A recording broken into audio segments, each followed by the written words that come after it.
Hello everyone and welcome to Instant Biology by Dr. Nila. I am here again with a new video on a very important topic that is very relevant to the biotechnology and life science examinations.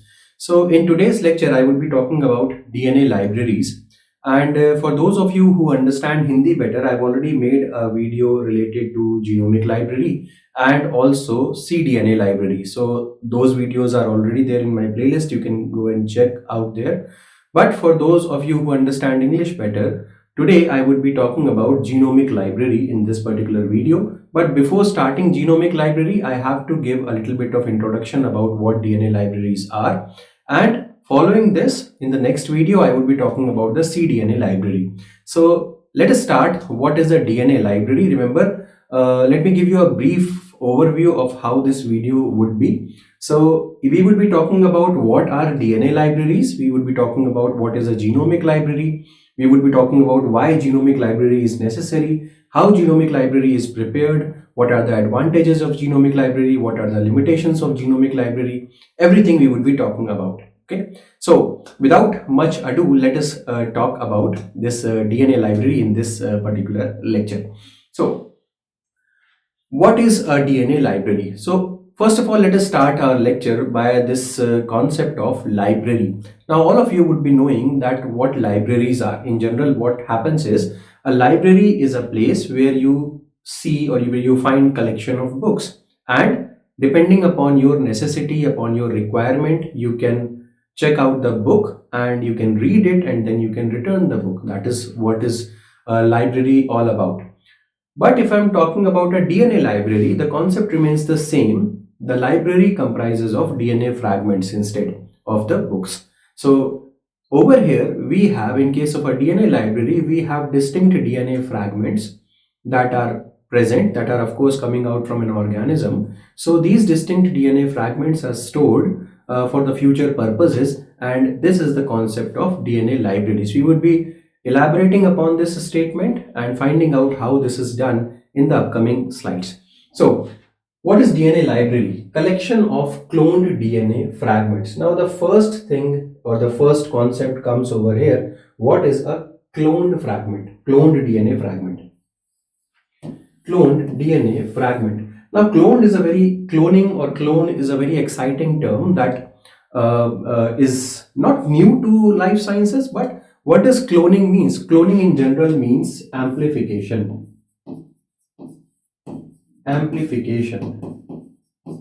Now this cloning term can be used with anything. For example, it can be used with gene cloning. For example, it can be used with DNA cloning. For example, it can be used as an organism cloning also.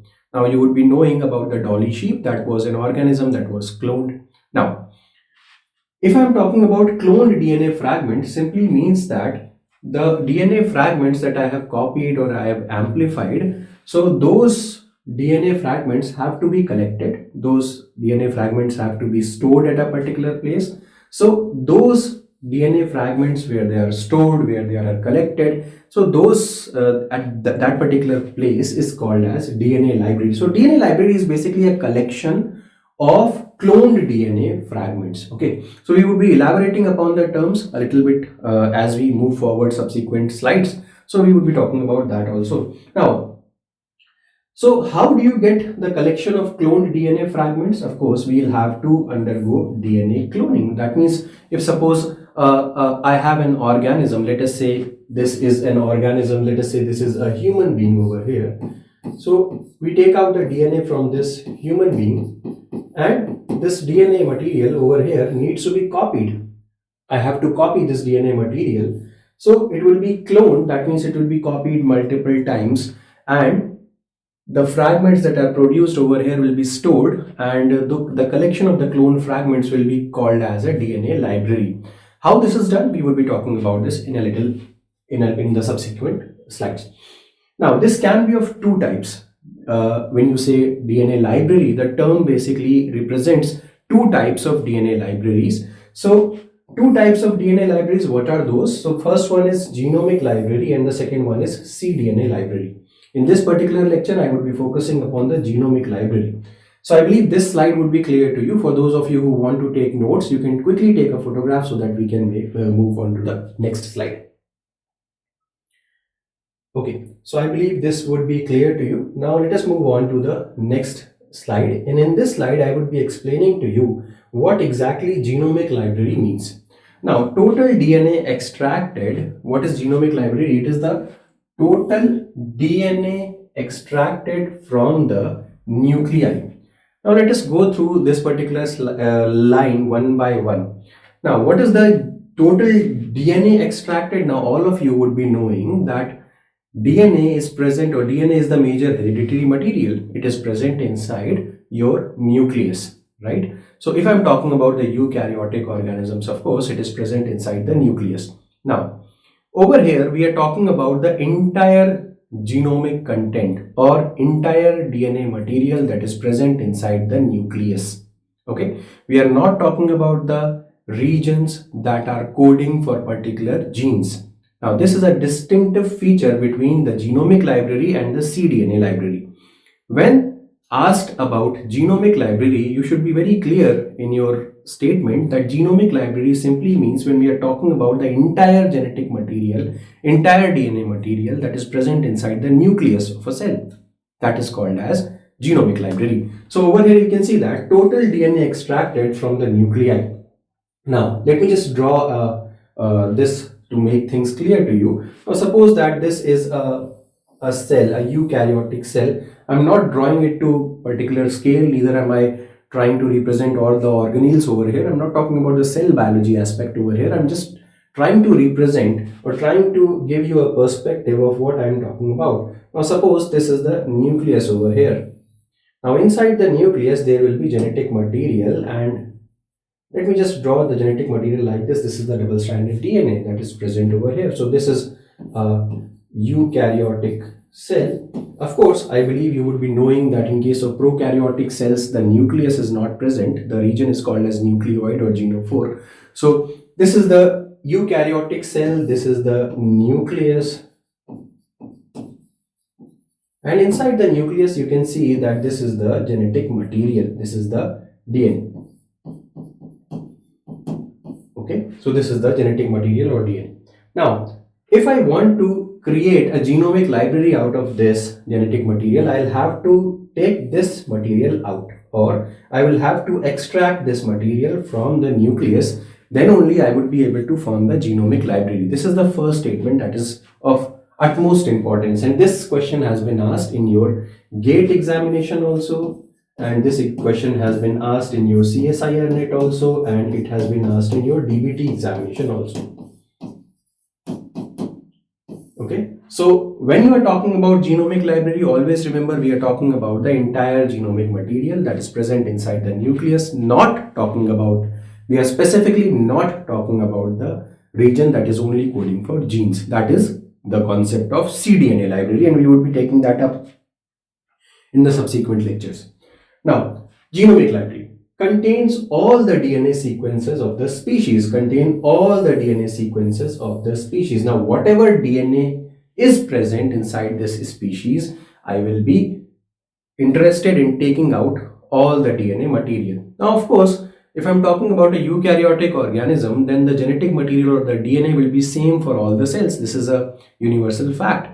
Of course, the the expression of the DNA or the expression of the genes varies from cell to cell, but the genetic material remains the same throughout, isn't it? You would be knowing that. So contain all the DNA sequences of the species. I would not miss any genetic material. I will be interested in taking out all the genetic material. Why this is important? I want to focus upon this because I want to form a library which has the entire genetic material. Okay, so if I miss over here in any portion of the DNA, if I miss, suppose during the extraction portion, if I miss a small portion, then that would not be very good, and in that case we cannot call it as a genomic library because we are missing some of the fragments. I believe you got a clear idea about this. Next is, can be used to isolate specific DNA sequences. Now, of course, it's just like a book library. Now, suppose there is a library in which biotechnology books or life science books are present in abundance. Now, if I want to read Leninger, let us say, or if I want to read Prescott, let us say, I can go to that library and I can take out that book from the shelf, from the respective shelf, and try and read that. So, in the same way, in case when you have formed the genomic library, then what will happen? If you want to isolate a particular fragment from the genomic library for future references or for future purposes, then what you can do is you can take out that particular fragment that you are interested in and use it as per your requirement. We would talk about how you can do that in the upcoming slides. So hopefully you would have got a clear idea about this, that how genomic library works. You can take a photograph of this or note it down, and we would be moving forward. Okay, so I believe I made sense out of these two slides. Let us move on to the next slide.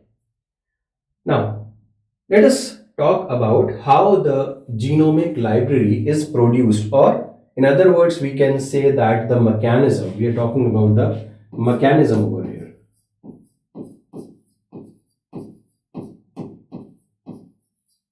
Mechanism of the formation or production of genomic library, how it is done. Let us start. So firstly, you can understand that the genomic DNA is isolated from the organism. Now, let me just draw the individual again. Let us say I am talking about this individual, and from this individual, let us say some cells were isolated. This was a cell. From this cell, what was done is DNA was isolated. All of you, I believe, would have done or would have worked on isolation of DNA. Now, isolation of DNA varies between organism to organism. If you are isolating DNA from a plant cell, the technique would be slightly different, and if you are isolating it from the animal cell, then the techniques would be slightly different, primarily because of the differences in the cell wall. And cell wall is present, of course, in plant cells, and it is not present in case of animal cells. So the technique would be different, but I'm not going into the isolation of DNA section as of now. So this is a human being, and you have isolated a cell out of this. You can take any organism. For your clear understanding, I've taken a human being. You've isolated a cell, then you have taken out a DNA portion from the cell, and this is the genomic DNA. Of course, remember that nucleus is present over here, and from the nucleus you have isolated the genomic DNA. So the genomic DNA has been isolated. Next, what you do is you treat the genomic DNA with restriction enzymes. What you are doing is you treat the genomic DNA with restriction enzymes. Now, I believe you would be knowing what restriction enzymes are. I have created multiple videos on restriction enzymes also. So if you have not seen them, you can go and check out my RDT playlist and you can find the videos over there. But for this current video, let me just briefly go through what are restriction enzymes. So restriction enzymes are basically endonucleases. Endonucleases. Now, what are endonucleases? Endonucleases are enzymes that can cut anywhere in between the DNA. Now, suppose this is a DNA fragment, it can cut somewhere in the middle, right? Not at the ends, that would be called as exonuclease, but endonuclease would be cutting somewhere in the middle. That is the basic identifying feature of restriction enzymes. Restriction enzymes are endonucleases. So now, short nucleotide sequences, what will be happening once you are treating the genomic DNA with restriction enzymes? Now, suppose this is the genetic material, this is the DNA material that I have. Remember, I'm just drawing the DNA material in the single-stranded DNA form. I do not want to complicate things, that is why I'm doing so. But of course, when you are isolating the DNA, that would be double-stranded. But this is a single-stranded DNA form that I have isolated. Now what I'm trying to do is I'm trying to treat it with restriction enzymes or restriction endonucleases. And then what I'm doing is restriction endonuclease will be cutting somewhere like this, like this, like this, like this, over here, over here. So short nucleotide sequences would be created. Now you can see that, let us say that this sequence is A, this sequence is over here B, this is C, this over here is D, and this over here is E. So these are the segments that have been created. So short nucleotide sequences have been created. Why? Because of the action of the restriction enzymes. Next, low enzyme concentration should be used over here. Now, what do you understand from low enzyme concentration? Now, remember, we are interested in partial digestion over here, partial digestion. Now, what do you mean by partial digestion? We will be understanding this in the next slide, but for now you can just remember that we are using low enzyme concentration. By enzyme concentration, I'm referring to the genomic, referring to the restriction enzyme concentration. So you have to use partial digestion over here, and that is why you are using low enzyme concentration. And because you are using low enzyme concentration, only a small percentage of the sites are cleaved. How this is done, I will be showing it to you. Now, what are the enzymes that you are using over here? You are using the HEI3 enzyme. The identifying or the restriction site for this HEI3 enzyme is GGCC. And SAU3A enzyme, you are also using the restriction site for this enzyme is GATC. So these are the restriction sites of these enzymes. Remember, you can see that these enzymes are 4 base pair cutters. That means they are identifying 4 base pair sites, GGCC and GATC. This is what you should be remembering. Now, because since you are using the restriction enzymes on genomic DNA, what will it result into? It will result into partially digested DNA. Partially digested DNA. Now, what do you mean by partially digested DNA? Let us understand this. So, you can take a photograph out of this and then we can move forward. Okay, so I believe you would have understood this. So, now, what do you mean by partial digestion? See, there are 2 types of digestion that I want you to understand over here is. So, the first type of digestion is complete digestion. Let me just write it down over here. So, the first type of digestion is complete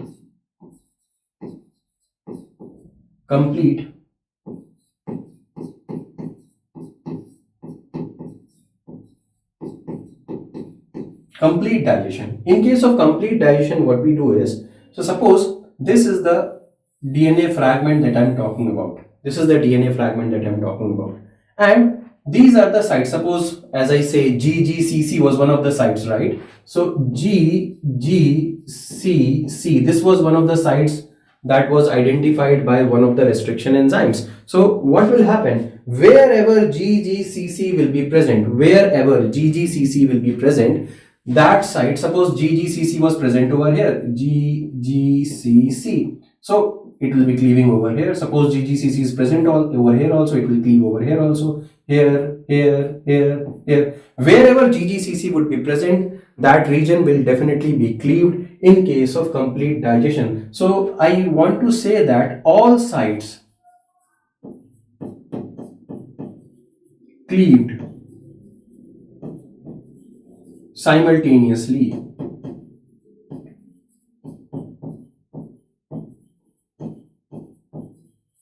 That means all the sites in case of this complete digestion would be cleaved simultaneously. But let me talk about the partial digestion that I am talking about. So complete digestion will be taking place only when you are using high concentration of enzyme. Once you are using high concentration of the enzyme, then. Now, what about the partial digestion?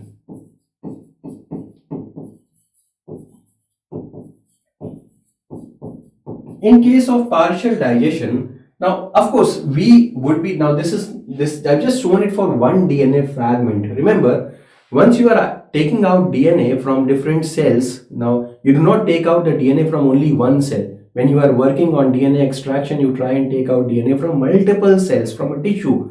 So the same DNA fragments would be coming out. Now if you are using a same organism, of course all the cells are having the same DNA. So when you are working on extracting the DNA, all the cells are having the same DNA. So there will be multiple fragments like this that would be cleaved. So when I'm talking about partial digestion, I just want you to understand that. Suppose I'm showing it to you for let us 3 fragments. Okay. So these are the 3 fragments that I'm working on. Of course, these 3 fragments are the same, but what I want you to understand is when I'm using the low concentration of DNA, low concentration of enzyme, then what will happen? The partial digestion would be occurring. Now suppose this was GGCC over here. So suppose let us say it cuts over here. It does not cut over here. So this side it does not cut, rather it is cutting somewhere over here. And then it cuts over here. It misses out the sides in between in this fragment, in let us say the first one. Of course, these are the same fragments. I'm just trying to explain you that it can cut at different sides in different fragments. Suppose it cuts over here, and then it cuts over here, and then it cuts over here, here, something like this. It would be cutting at different GGCC sites. Of course, these are GGCC sites, but not all the sites would be cleaved in one fragment. This is what I want you to understand in case of partial digestion. Now, why are we doing so, or why are you creating this kind of effect? Because now, once you are using this partial digestion, what you can do is you can align all the sequences by a technique called as chromosome walking, and then you can sequence the entire genetic material. Now, suppose in this case, you are cutting over here, and in this case, you are cutting over here. So what will happen? In this particular case, you can find out this entire fragment, and in this particular case, you can find out this entire fragment, and these enzymes, the restriction enzymes that you are using, are creating these kind of ends. These are called as overlapping fragments. Overlapping. So, yeah, overlaps. They are called as overlaps. Now, suppose this overlap A1 is present over here, and let us say ki this is G, C, G. I'm just giving you an example. And there is an A2 fragment also. There is an A2 fragment also. Something like this. This is an A2 fragment. A2 fragment. Now you can see that this is matching to, let us say, C, G, C, and something over here. That means these can be aligned together, obviously, because they are just next to each other. In this way, because GCG would be matching with this, would be complementary to this, so they can be matched again, and the sequencing can be done. That is the beauty of this technique. So this is called as chromosomal walking. So with the help of chromosomal walking, you can get the sequence of the entire genomic library. That is why the partial digestion is preferred over complete digestion. If you do complete digestion, it will be cleaved at all the possible fragments. But in case of partial digestion, since you are having multiple DNA segments, it will be cleaved at different positions, and by using the chromosomal walking technique, you can find out the entire genomic sequence. I believe you would have got a clear idea about this. Just take a quick photograph of this so that we can move forward.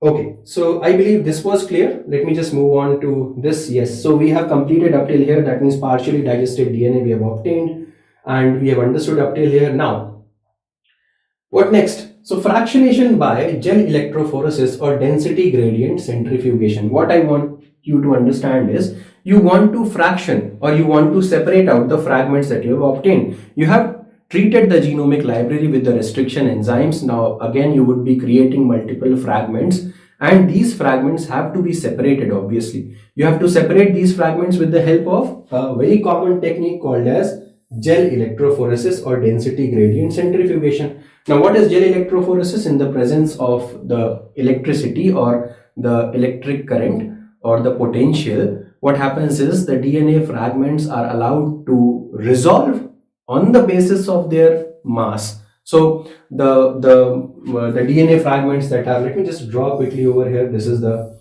gel electrophoresis, let us say gel. So the fragments that are very light or are of very less mass would be reaching to the bottom, and that are heavy would be present at the top. So this would be high mass, and this would be low mass. So in this way, you have successfully separated the DNA fragments through gel electrophoresis. When we are talking about density gradient centrifugation, what happens is you are separating the genetic fragments or DNA fragments by using density. Okay, so next, what you will do is then you would be obtaining the fragments that are roughly about 20 kb fragment in size. Okay, we do not want the fragments to be excessively long. We just want the fragments to be short. So roughly we have decided, not roughly, there is a rationale behind this, why you are choosing the 20 kb fragments, that depends upon the vector that you are using. For our purposes, I would be choosing the lambda phage vector, and that has an insert size of roughly 20 kb. That is why I am using this kind of a vector. So 20 kb fragment is incorporated into the lambda phage particle. This is what would be done. So this is lambda phage particle simply means that we are talking about a vector over here. If you have not seen the video on lambda phage vector, I would suggest you to just check out the playlist, and you would find the lambda phage vector over there, and you can check out that.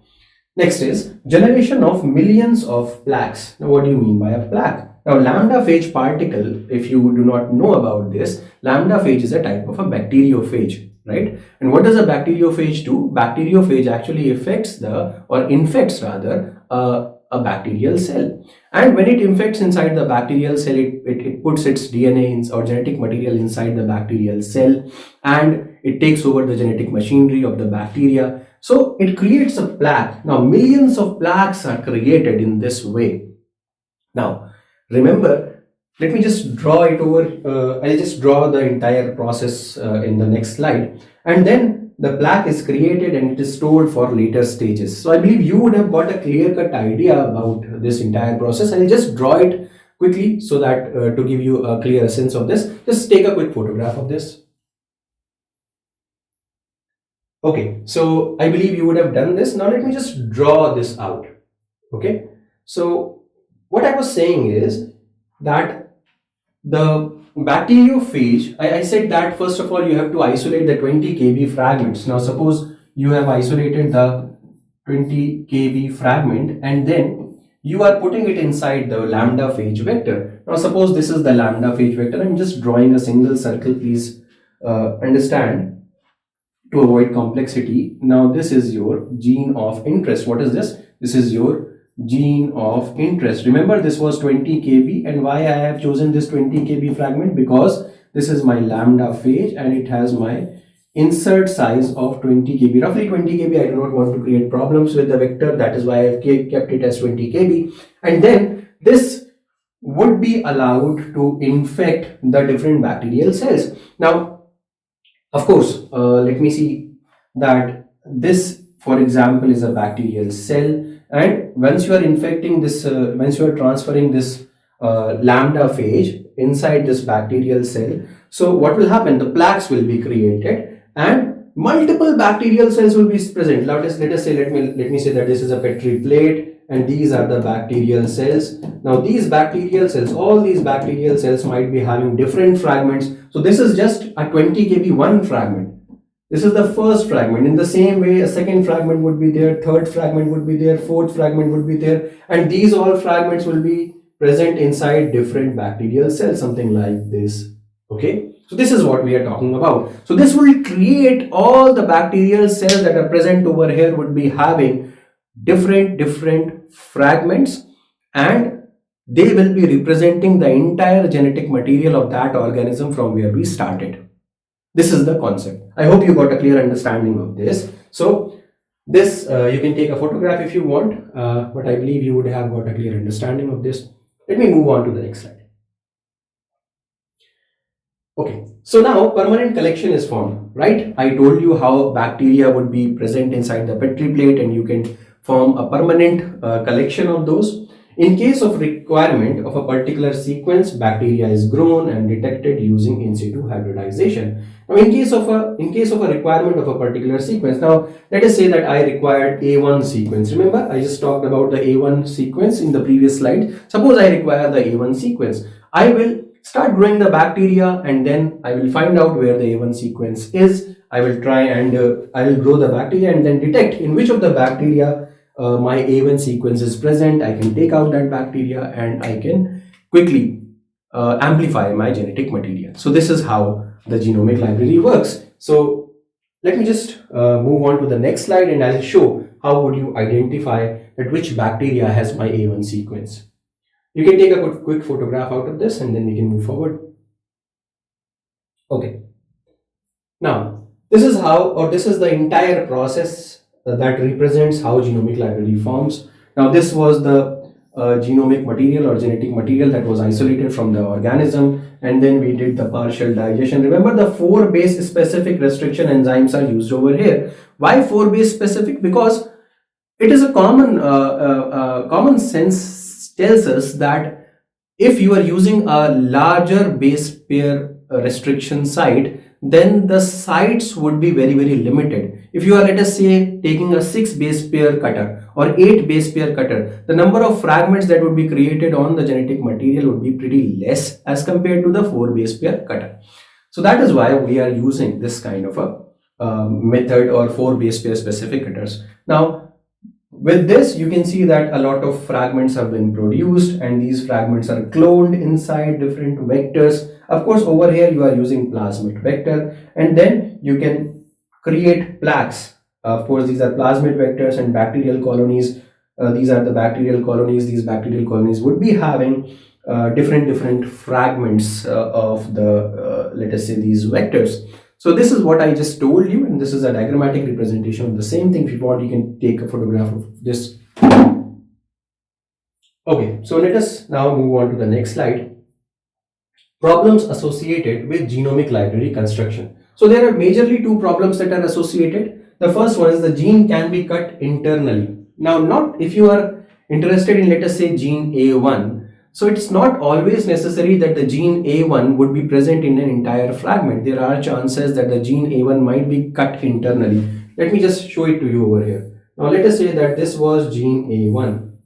Gene A1. Now the restriction site might not always be present over here and here, so that the gene A1 can be separated. The restriction site might be present over here also. In this way, the gene will be cut internally and the desired sequence might not be available. This is the first problem. Second problem is size of the vector should be relevant to the fragment produced. Now, as I told you that we are using the 20 kb fragment only because I am interested in using the lambda phage vector. If you are using a further small sized vector, or further limited size of gene interest can be introduced inside the vector, then you'll have to make relevant changes in the fragments that you are obtaining. So size of the fragment should be very relevant to the size of the vector that you plan to use. Next is random cloning is the solution, because the problem number 1 can be sorted out by random cloning. And the next is vector size should be larger, of course, then greater than 20 kb. That means it should have the size of the fragment larger than 20 kb. Overlapping should be created. I told you what is overlapping, so I believe you would have got a clear idea about these solutions. You can take a quick photograph out of this. Okay, now let us move forward.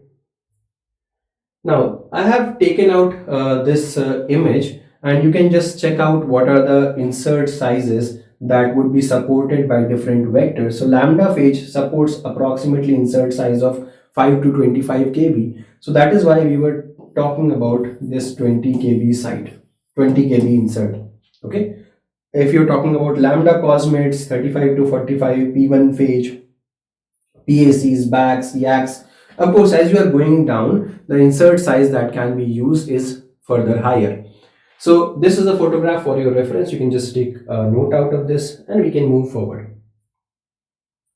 Benefits of using a randomly cleaved DNA. Why would you want to use a randomly cleaved DNA? Why would you want to use a partially digested? Basically, I told you that overlapping, we want to create the overlapping fragments, and because of the overlapping fragment only, the chromosomal walking would occur, and because of this, the chromosomal walking process, you would be able to find out the linked sequences. That means I told you about the A1 and A2, they are combined together. Similarly, the next fragments can be aligned, and you would be able to find out the entire sequence of the organism. In this way, you can find out the entire sequence. That is why we are using the randomly cleaved DNA method over here.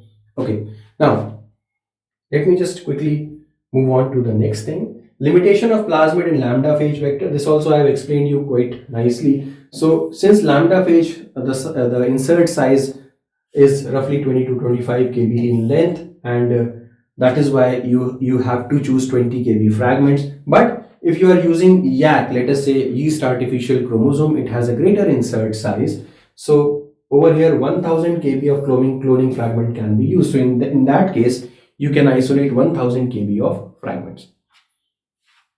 Okay, so you can take a photograph of this. Okay, next. So methods to screen the genomic library. Now there are multiple methods through which you can screen out the genomic library and exactly find out that which bacteria or which colony is having your desired fragment. What are the methods that can be used? So screening by colony hybridization, DNA hybridization, PCR method, immunological assays, and protein function methods. But in this particular video, what I'll be doing is I'll be showing it the process of screening the genomic library through one method, and that is your colony hybridization method. So there are other methods also, but that is a story for the next video. So how do you screen the colony, or how do you find out that which bacteria or which colony is having your DNA of interest? Let us quickly see this. So this is an image that will be making sense, and you would be able to understand that how this is done. Now you can see that this is a master plate. Now what do you mean by this master plate? This master plate has all the colonies of the bacteria that you have used to make the genomic library. In the next thing, what you are doing is impression of nitrocellulose filter paper on the master plate. And what I have done is, this was the master plate, let us say, and I have taken a nitrocellulose filter paper and I have put it right on the master plate, and then I have lifted it. Obviously what will happen, this master or this nitrocellulose filter paper, it will have the the imprints of these bacterial colonies. And then what you do is treatment with detergent, treatment with NaOH, baking at 80 degrees Celsius, UV exposure, all these processes would be done. The primary reason that you are using these processes is to break down the cell membrane, and so that the genetic material or the DNA material comes out and localized at that particular spot only, and this genetic material or double-stranded DNA breaks down into the single-stranded form, right? So this is done. So all this method is done. So you can see that a little bit change is seen over here, because of course the breakdown of the cell membrane or cell wall has been done, and the DNA material has come out and localized at that particular place. Now the next thing is, what you are doing is you are producing, or you are creating a probe. Now what is this probe? So this is an RNA probe. RNA probe means, probe would be a small RNA fragment. This is a RNA fragment, RNA segment. Okay, but to this RNA segment, a radio labeled molecule, a radioactive molecule is attached, and because of this, this is showing the radioactivity. Now whenever this RNA probe would be bound to the respective complementary DNA strand, remember this RNA probe is complementary to the genetic material or to the DNA material that you want to find out. Where is that DNA material, or where is that genomic fragment that I want to find out? So this RNA probe should be actually complementary to the genomic material. Now let us say that this is the DNA.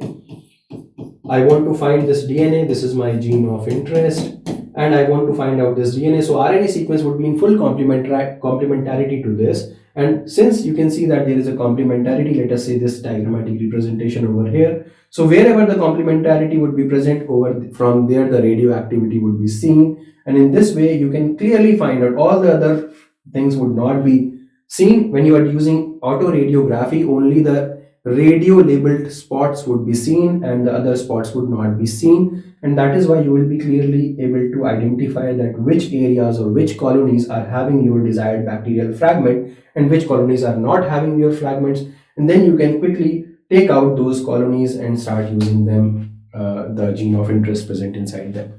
So I hope you got a clear understanding how you can use colony hybridization process for identifying the correct gene of interest wherever it is present inside the genomic library. So I hope this is clear. This was the last slide that I wanted to talk about. So I hope you enjoyed this particular lecture. Tell me in the comment section that what are the next videos that you would want to see, and also tell me if you like this lecture or not. Have a good day. Thank you so much.